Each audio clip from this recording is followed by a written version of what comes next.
Assalamualaikum warahmatullahi wabarakatuh, sahabatku semua, saudaraku semua.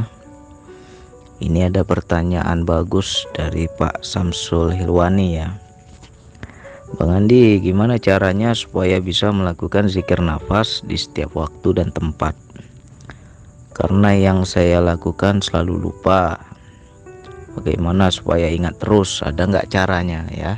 Jadi gini, untuk mengaktifkan zikir yang tiada putus, kita harus latih dulu zikir yang khusus. Seperti apa zikir yang khusus? Yaitu zikir duduk timpuh. Itu satu zikir khusus. Lantas yang mana lagi zikir yang khusus? Zikir ketika tidur. Jadi dua itu kita lakukan. Yang pertama, pokoknya diistiqomahkan dalam satu hari sekali lah. Paling minimum itu, paling sedikit sekali. Duduk kita 30 menit atau 1 jam, seberapa mampu lah. Seberapa mampu kita, minimal 30 menit. Maksimalnya berapa lama? Ya semampunya. Kalau sanggup 2 jam, 3 jam silakan. Jadi untuk pemula yang khusus itu kita latih dulu.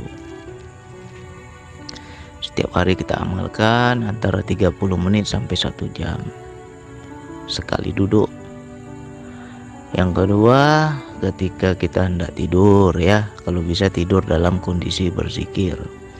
Biasakan sebelum tidur ambil wudhu dulu, baru tidur seperti biasa. Tapi tidurnya tidak kosong, bawa zikir nafas dalam tidur kita. Jika zikir yang khusus itu sudah kita amalkan setiap hari, insya Allah nanti akan aktif dalam kehidupan. Lagi ngapain aja hidup sendiri dia, berzikir sendiri dia, wa Allah, kita akan terbiasa. Istilahnya udah terinstal ya. Jika zikir itu sudah terinstal ya enak, maka kita akan selalu sadar kepada Allah, ingat kepada Allah, berzikir kepada Allah, menyambung kesadaran kepada Allah ya. Itu tahap kedua ya. Jadi teman-teman harus paham tingkatan zikir di Al-Quran tuh ya. Ini saya ulang-ulang lagi lah, sebenarnya udah ada videonya, tapi nggak apa-apa kita ulang-ulang lagi. Mudah-mudahan renew lagi lah, diperbarui lagi pengetahuan Allah itu kan. Zikir itu ada 3 tingkatan. Tingkatan yang pertama adalah sebut ya. Kita berzikir kepada Allah, menyebut nama Allah, sebut.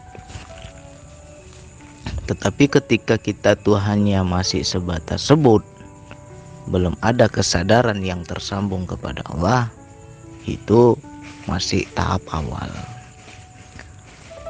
Lantas ada zikir yang lebih tinggi ya. Zikir yang kedua adalah panggil. Nah, ini beda, sebut sama panggil beda.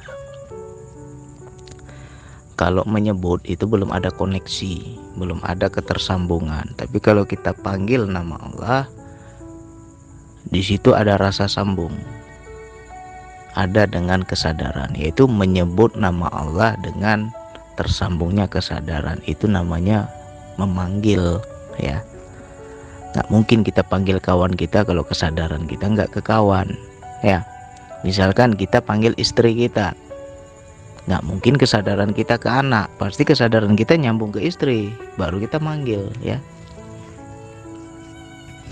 Ilustrasinya begitu. Nah,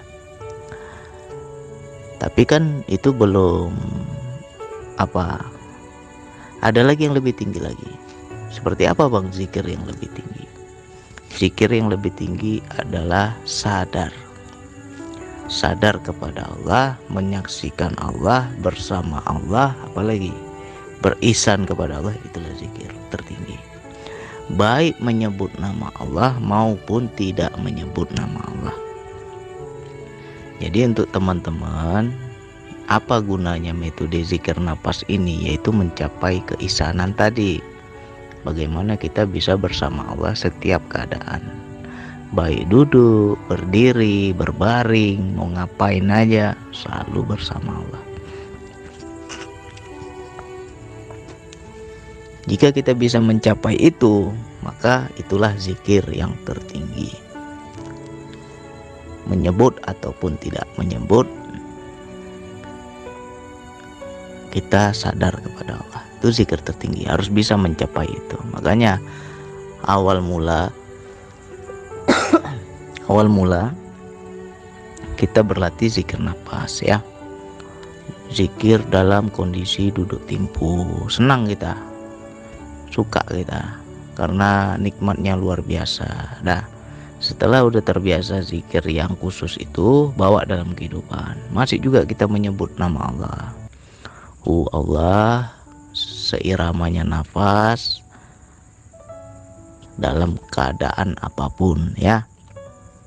Mau kerja, mau masak, mau bawa motor, mau bawa mobil, mau lagi nyetir, mau lagi nonton, pokoknya lagi ngapain aja, hidup dia zikirnya. Allah, mengikuti nafas. Nah, ketika teman-teman sudah mencapai puncak yang tertinggi, kita nggak ada lagi yang namanya menyebut nama Allah ya. Jadi bagi zikir yang udah mencapai yang tertinggi, dia nggak nyebut lagi, tapi sudah dalam perilaku, sudah dalam perbuatan. Itulah zikir, connect dia kepada Allah. Macam mana bang contohnya bang? Nah, ini memang harus kita contohkan ini. Contoh, kita pulang kerja sudah capek, sudah letih, sampai rumah istri ngomel. Emosi nggak? Pasti banyak yang emosi. Tapi bagi orang-orang yang sadar kepada Allah, mencapai zikir yang tertinggi, dia nggak lagi melihat istrinya yang ngomel. Yang dia lihat Allah. Begitu istrinya ngomel, dia lihat makhluk, tapi tembus kepada Allah.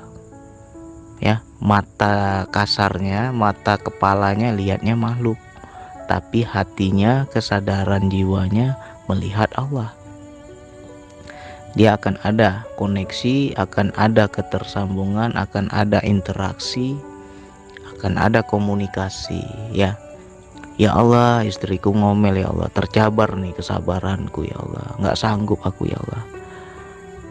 Udah capek pulang kerja, istri ngomel lagi, ya kan, ngeluh kita kan sama Allah, langsung ngadu.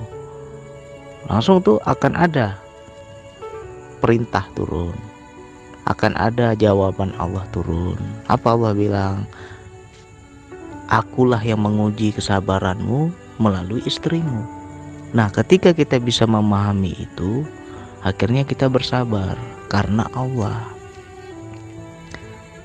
Istri mau ngomel gimana pun ya kita sabar karena Allah. Nah, ketika kita bisa bersabar karena Allah itu, itulah zikir tertinggi.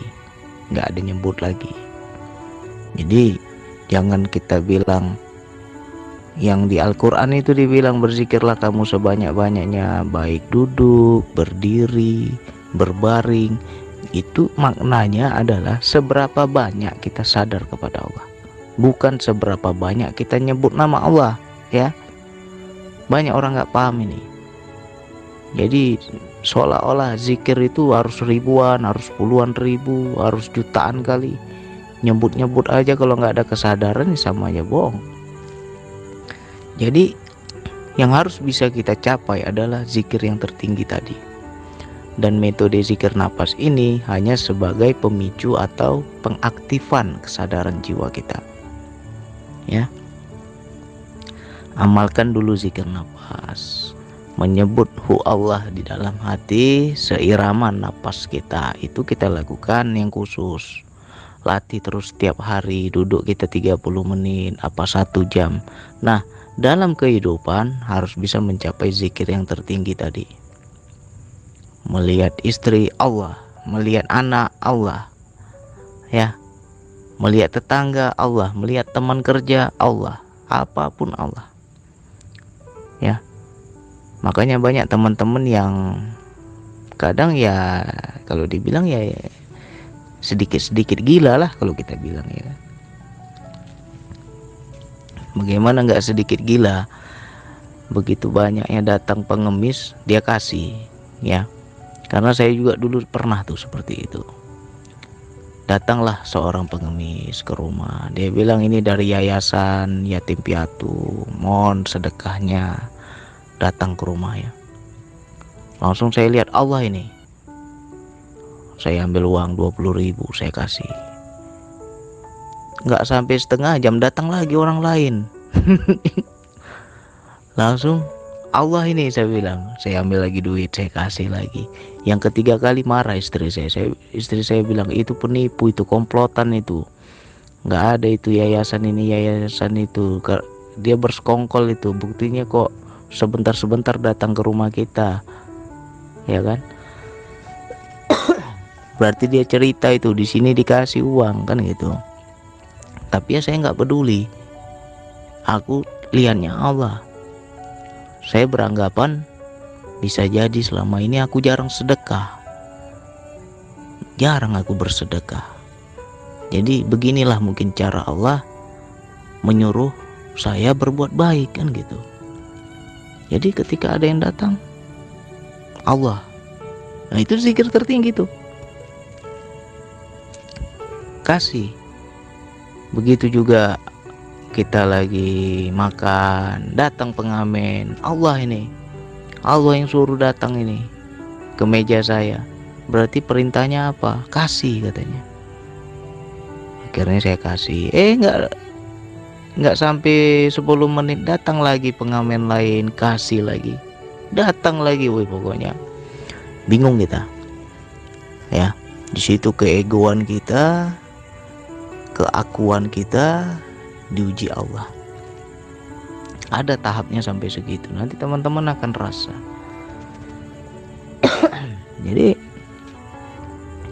itulah zikir yang tertinggi yang harus kita capai. Jadi bukan DN ini ya. DN ini kalau saya bilang baru pintu aja DN ini. Pengaktifan kesadaran jiwa itu yang utama. Dan DN inilah pintunya. Ya. Percuma kita banyak semedi, banyak kita bertapa, berjam-jam kita berduaan sama Allah dalam kehidupan, merajalela ego kita. Gak zikir kita berarti, ya kan? Sama orang ngamuk kita, sama orang pemarah kita, sama orang busuk hati kita. Di mana letak zikirnya itu?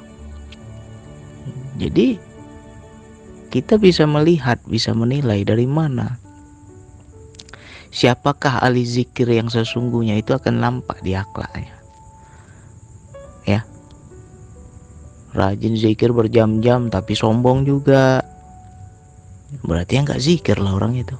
Orang zikir itu yang Allah bilang adalah tersambungnya kesadaran. Baik duduk, berdiri, berbaring. Ada nggak nyambung tuh kepada Allah? Itu zikir yang tertinggi. Jadi teman-teman harus bisa mencapai itu. Ya tentu ada metode, banyak jalan. Ya seperti Pak Agus bilang, banyak jalan menuju Roma. Nah salah satunya zikir napas. Kita dapatnya zikir napas cara yang kalau kita bilang ya banyak manfaat dan lebih mudah. Nggak pakai puasa ya kan. Orang mau kenal Allah aja pakai puasa ini, puasa itu, nyiksa kali ya kan. Kita cukup dengan zikir. Nah, jadi apabila itu kita bisa bisa kita pahami, bisa kita terapkan dalam hidup, segala sesuatu Allah. Lihat Allah. Ya. Sama juga ini seperti di grup ini kan, ada yang nanya, lihat Allahnya. Itu ada yang nanya itu, masa kamu nggak jawab, kata Allah. Nah ketika kita lihat Allah ya kita jawab. Jawabnya juga karena Allah, bukan karena ingin dipuji makhluk, bukan karena dianggap pintar, bukan kita ingin tersohor, enggak. Ikuti dorongan Allah, ya mudah-mudahan manfaat. Jadi nanti kita akan mencapai yang namanya puncak zikir, Zikir tertinggi adalah nggak ada sebutan, tak berbilang, tak tersebut, tak bernama, ya nggak ada lagi, tapi sudah connect langsung. Kita selalu bersama Allah, kita selalu merasakan kehadiran Allah, sehingga dalam kehidupan kita ya berubahlah, tertata kehidupan kita. Mau sombong sedikit, aku lihat ini deh, kata Allah kan. Aku lihat ini, aku tahu isi hatimu. Takut kita. Asik nggak kalau kayak gitu? Asik pasti. Makanya kalau kita bisa mencapai yang namanya zikir tertinggi itu, enjoy slow hidup ini, ya. Nggak tahu tinggal tanya, bingung tinggal ngadu, ya. Ada tempat bersandar kita. Nah, kalau bisa seperti itu enak. Apa yang nampak oleh mata, kesadaran jiwa kita menyaksikan Allah. Tembus ya, nggak lihat makhluk lagi. Mata kepala lihat makhluk, tapi kesadaran jiwa kita menyaksikan Allah. Sehingga kita bisa berkomunikasi dan paham.